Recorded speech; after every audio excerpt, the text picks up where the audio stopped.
दोस्तों नमस्कार। आज हम बात करेंगे दो तीन मुद्दों पर। एक तो बात करेंगे हम जो पाकिस्तान के एक प्राइवेट यूट्यूब चैनल को वहाँ के एक आईएसआई एजेंट ने इंटरव्यू दिया था और बताया था कि हामिद अंसारी ने किस प्रकार 5 बार उसको इनवाइट किया और अमूमन अगर पाकिस्तान का कोई भी व्यक्ति भारत आता है तो उसको एक बार में केवल 3 शहरों में जाने की 3 शहरों में घूमने की इजाज़त ही दी जाती है। मगर किस प्रकार से भूतपूर्व आईएसआई एजेंट को हामिद अंसारी की रिक्वेस्ट पर या कहें पावर पर 7 सिटीज़ में घूमने की छूट प्रदान की गई, ये खुद वहां के आईएसआई के एक एजेंट ने एक्सेप्ट किया है, एक इंटरव्यू में कहा है। अब उसको ये नहीं पता कि सोशल मीडिया के माध्यम से आजकल भारत के हम जैसे टुच्चे मुच्चे लोग भी बहुत ज़्यादा नज़र रखते हैं। अब ये कंट्रोवर्सी बन गई। कल इस पर जो भाजपा ने एक प्रेस रिलीज भी की और उसमें कुछ प्रश्न पूछे हामिद अंसारी से और कांग्रेस से कि जब आपकी सरकार थी तो ऐसा आपने कैसे किया। दूसरी बात, वो जो प्रोग्राम था आतंकवाद के मुद्दे पर। जब मुंबई में आतंकवादी घटना हुई थी, आतंकवादी हमला हुआ था, तो उस पे एक सेमिनार थी। तो सबको पता था कि ये हमला पाकिस्तान ने करवाया है। यह सिद्ध भी हो चुका था 2008 में कि पाकिस्तान ने हमला करवाया है। अब पाकिस्तान ने हमला करवाया है, यह जानते हुए भी पाकिस्तान के व्यक्तियों को यानी कि आतंकवाद को पोषित पल्लवित करने वाले, आतंकवाद फैलाने वाले लोगों को आतंकवाद से कैसे निपटा जाए, यह पूछने के लिए बुलाया गया था। वो भी 5-5 बार बुलाया जाता है और 7-7 शहरों में घूमने की इजाजत दी जाती है। देखिए, हामिद अंसारी के बारे में कुछ भी छिपा नहीं है कि राष्ट्रगान के प्रति और राष्ट्र के प्रति उनको कोई भी वफादारी नहीं है, क्योंकि जिस दिन 10 साल उपराष्ट्रपति रहने के बाद वो रिटायर हुए थे, उस दिन उन्होंने बोला था कि देश में सहिष्णुता नहीं है, देश में मुसलमान सुरक्षित नहीं है, देश में ये नहीं है, वो नहीं है। अभी इसी वर्ष अमेरिका की एक यूनिवर्सिटी को प्लेटफॉर्म बनाकर, एक यूनिवर्सिटी के सेमिनार को प्लेटफॉर्म बनाकर उन्होंने फिर से भारत की बुराई करने में कोई कसर नहीं छोड़ी कि भारत की उन्होंने बिल्कुल दिल खोल खोल के बुराई की। और भी उनको कई बार वो इस तरह के चीज़ों में शामिल हुए हैं, जैसे कि एक और रोकेई चीफ थे, रोकेई एक एजेंट थे अपने इंडिया की, जो रो analysis research and analysis wings है, जो भारत के लिए इंटेलिजेंस इनपुट देती है, भारत की सुरक्षा और को चाकचौबंद करती है। तो बात यह है कि तेहरान में एक कंट्रोवर्सी हुई थी कि जब तेहरान से हमारा एक बंदा भारत लौट के आया था तो उसको एयरपोर्ट से गिरफ्तार कर लिया गया था। मैं कहूँ उसको नजरबंद कर लिया गया था, तब भी इन्होंने कुछ नहीं बोला था और उसमें तेहरान का हाथ आया था, तब भी इन्होंने वहाँ के कोई एडवाइजरी जारी नहीं की थी।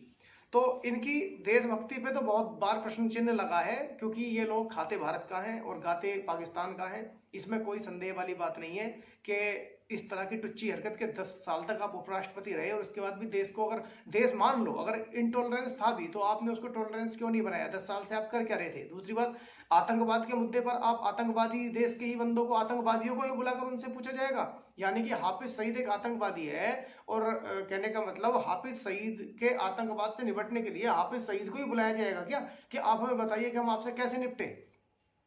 ये एक मानसिकता है इन लोगों की, ये कभी नहीं सुधरने वाले हैं। अभी एक घटना और सामने आई है कि मेरठ के नौचंदी क्षेत्र में एक नाबालिग लड़की को वहां के एक शार्प शूटर उवैस द्वारा धमकी दी जा रही है कि उसको मारने की और उस पर तेजाब फेंकने की। और वहां पर जो उसके चौकी इंचार्ज हैं मुनेश कुमार शर्मा, उनको इतनी भी शर्म नहीं आ रही है। उनके नाम में शर्मा है, लेकिन उनको इतनी भी शर्म नहीं बची है कि वो इसके खिलाफ एक्शन लें। पता नहीं ये लोग किस मट्टी के बने हुए हैं, पता नहीं कैसे अपने पीछे शर्मा लिख लेते हैं या कोई भी ऐसा टाइटल लिख लेते हैं। इनको शर्म नाम की बिल्कुल चीज नहीं है। बिल्कुल ही हरामी, गद्दार, देशद्रोही, अपराधी, सुअर टाइप के इंसान है बिल्कुल। पता नहीं इनको कैसे तो ये अधिकारी बन जाते हैं। मुझे तो यही इसी बात पर शर्म आती है। और ये आखिर किस मट्टी के बने हुए हैं कि अगर मुझे तो लगता है कि शायद इनकी खुद की माँ बहन बेटी को भी अगर इस तरह की धमकी आए तो शायद जब भी ये इस तरह से ही निरुत्तर और इसी तरह से ये बिल्कुल टॉलरेंस रहेंगे, मतलब कोई उस पर एक्शन नहीं लेंगे। इस पता नहीं कैसे, कितनी शर्म है इनके अंदर, इन्होंने नाम के पीछे शर्मा लगा रखा है। ऐसे ही आपने कल देखा होगा एक आलोक शर्मा है जो RSN सिंह जो रॉ के चीफ रहे हैं, उन पर प्रश्न चिन्ह लगा रहे थे, उन पर प्रश्न चिन्ह लगा रहे थे कि आप तो टट्टू हैं। सबसे बड़ी दिक्कत ये है कि मैं किसी भी पार्टी या पक्ष की बात नहीं कर रहा, क्योंकि मैं इनसे बहुत आगे की बात करने जा रहा हूँ। और ये पार्टी तो ये तो सब राजनीति करने के लिए बनाई गई है। इनको देश धर्म जैसे लोगों से कोई मतलब होता है नहीं। इक्का दुक्का को मैं कहता नहीं हूँ, सबको नहीं कहता, अच्छे भी कुछ लोग हैं। तो और ये बेवकूफ लोग, इनको इतना भी नहीं पता है कि अगर कोई बंदा ईमानदारी की बात कहने लगे, उन्होंने RSN सिंह ने क्या कह दिया था, RSN सिंह ने प्रूफ के साथ बताया कि देखिए ये कोई नया नहीं है, ये हामिद अंसारी देश की बुराई, देश को नीचा दिखाने के षड्यंत्र में हमेशा से शामिल रहे हैं, देश को तोड़ने वाली गतिविधियों में हमेशा शामिल रहे हैं। हर उस आदमी का सपोर्ट करते हैं जो भारत को नुकसान पहुंचाना चाहता है और भारत को नुकसान पहुंचा सकता है, उसको मजबूत बनाते हैं ये हामिद अंसारी। अरे इनसे अच्छे तो कम से कम अकबरुद्दीन ओवैसी है, इनसे अच्छा तो, जो पाकिस्तान में जाकर भी वहां के सूरों की बोलती बंद कर देता है। इनसे अच्छा तो ओवैसी भी है कम से कम, वो कुछ भी हो। और मुझे तो लगता है कि किसी भी RSS, किसी भी बजरंग दल, किसी भी हिंदू संगठन या किसी भी राष्ट्रवादी संगठन या भाजपा या किसी भी अन्य पार्टियों से अच्छे तो मैं ओवैसी साहब को मानता हूं, जो बार बार हमको जगाने का काम कर रहे हैं। वो सीधा बताते हैं कि जब मोदी पहाड़ों में चले जाएंगे, योगी मठ में चले जाएंगे, तो तुम्हारा क्या होगा। मैं यकीन कह रहा हूं कि ओवैसी साहब को तो बिल्कुल देवता की तरह से पूजा करनी चाहिए कि वो हमको बार बार जगा रहे हैं। और उनके भैया भी हमको बार बार जगा रहे हैं कि 15 मिनट की अगर छूट मिल जाए तो हम लोग क्या करेंगे। ये क्या करेंगे नहीं, ये करते हैं। तो इनसे कम से कम हामिद अंसारी से अच्छे तो कम से कम वो भी हैं, ओवैसी साहब भी हैं, जो हम लोगों को जागरूक कर रहे हैं, बता रहे हैं, बार जगा रहे हैं। आप उसको निगेटिव मत लीजिए, वो बार हमको जगा रहे हैं। और दूसरी चीज ये कि एक ये आलोक शर्मा जैसे लोग हैं जो RSN सिंह जैसे व्यक्तियों पर भी उंगली उठाते हैं, इसीलिए कांग्रेस का बेड़ा गर्क हो चुका है पूरी तरह से। किसी को इसमें कोई संदेह होना नहीं चाहिए, क्योंकि ये लोग जड़ों से, ये लोग सत्यता से पूरी तरह से मुंह मोड़ चुके हैं। इनके नाम में भले ही शर्मा हो सकता है, लेकिन ये शर्म इनके नाम अंदर बिल्कुल नहीं बची है। बेशरम लोग हैं ये। और इस तरह के बेवकूफ और जाहिल लोग अपने व्यक्तिगत लाभ के लिए, क्षणिक फायदे के लिए जो देश को नुकसान पहुंचा रहे हैं, जो समाज को नुकसान पहुंचा रहे हैं, उसकी पूर्ति आने वाले 50 सालों में भी नहीं हो पाएगी बिल्कुल भी। ये लोग पता नहीं किस मिट्टी के बने हुए हैं कि वो बेटी वो कंप्लेन दर्ज करा चुकी है, और ये मुनेश कुमार शर्मा नाम का चौकी इंचार्ज अभी तक उसको गिरफ्तार भी नहीं कर पाया है, शार्प शूटर को, ओवैस को। अरे आप लोग कितने निर्लज्ज, कितने जलील लोग हो गए हैं। अपने नाम में से शर्मा ही हटा दीजिए आप लोग, कम से कम, जब आपको शर्म ही नहीं बची है तो। अरे कुछ सीखिए, हामिद अंसारी जैसे गद्दारों से कुछ सीखिए, जो आए दिन देश को नीचा दिखाते रहते हैं। जो देश को नीचा दिखाएगा मैं उसको गद्दार ही कहूंगा, चाहे वो हिंदू हो, मुस्लिम हो, सिख हो, ईसाई हो, यहूदी हो, पारसी हो, जैन हो, कोई भी हो। जो देश को नीचा दिखाने की कोशिश करेगा, वो विभिन्न प्लेटफॉर्मों से अलग अलग अपने बाहर जाकर देश की बुराई करेगा, वो मेरी नजरों में गद्दारी है। और गद्दार का समर्थन करने वाला भी गद्दार है। अगर हामिद अंसारी जैसे लोगों का आप समर्थन करते हैं तो आप किसी भी जाति अथवा मजहब अथवा संप्रदाय के हों, आप भी गद्दार ही कहलाए जाएंगे। क्योंकि आतंकवाद का समर्थन और आतंकवाद को संरक्षण देने वाला भी आतंकवादी ही मानसिकता से पीड़ित होता है, आतंकवादी ही होता है। तो आप देखिए किस तरह से देश में माहौल चल रहा है और किसी को कुछ फर्क ही नहीं पड़ता है। तो आप और हम अपनी बारी का इंतजार कर रहे हैं कि कब हमारी माँ बहन बेटियों के साथ ऐसा होगा। और कहने का मतलब, हम तब भी इस तरह से ही सहिष्णु बने रहेंगे, असहिष्णु बने रहेंगे, जो भी हम करेंगे, जो भी नहीं करेंगे, जब तक आप लोग सब दूसरों की बहन बेटियों को, माँ बहन बेटियों को अपनी माँ बहन बेटी नहीं मानेंगे, उनके लिए आवाज नहीं उठाएंगे, तो आप यकीन मानिए आपके लिए भी कोई आवाज उठाने वाला नहीं है, बिल्कुल भी। अगर दूसरे की बेटी, पड़ोसी की बेटी सुरक्षित नहीं है, दूसरे की माँ बहन बेटी सुरक्षित नहीं है, तो ये यकीन मानिए एक दिन आपका भी नंबर लगने वाला है। आप कितने भी सहिष्णु, कितने भी अच्छे लोग हों। बिरातू ने क्या कहा था, हसीन बिरातू क्या कहते हैं, हसीन बिरातू कहते हैं कि आप कितने भी करुणा और दयालुता से भरे हो सकते हैं, मगर आप पागल कुत्ते के पास नहीं सो सकते हैं। और कुछ लोग यहाँ पर, कुछ लोग नहीं, मैं तो कहता हूँ 99% रेडिकल्स लोग, जिन्होंने पूरी दुनिया को तबाह करके रखा हुआ है, वो पागल कुत्ते से भी ज्यादा गए गुजरे हैं। क्योंकि जो जो अपनी माँ बहन बेटियों को ही माँ बहन बेटी ना समझकर माल समझते हैं, वो हमारी माँ बहन बेटियों को क्या खाक इज्जत देंगे?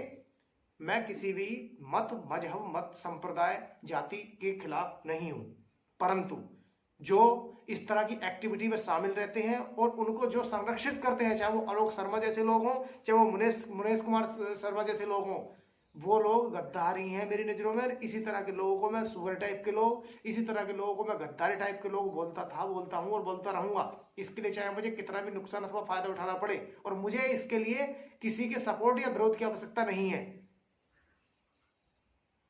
आप बताइए क्या कसूर है उस बेटी का कि कंप्लेन करने के बाद भी उसको नहीं किया जा रहा है, गिरफ्तार नहीं किया जा रहा होगा इस नामक सुअर को?